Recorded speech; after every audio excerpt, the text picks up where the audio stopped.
មហាជេងជឿនជាតិខ្មែរថ្កើងជ័យយោសុខាវលាភោវគ្គទី47គុណតម្លៃការតបកិច្ចរបស់កូន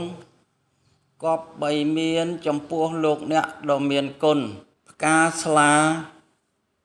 គឺជាផ្កាដែលស្ត្រីខ្មែរចង់បានបំផុតពីព្រោះ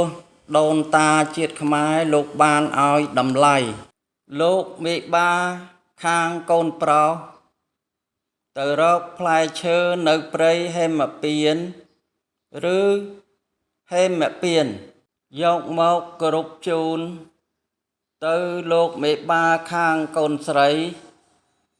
គឺនៅព្រៃដែលមានទឹកសន្សើម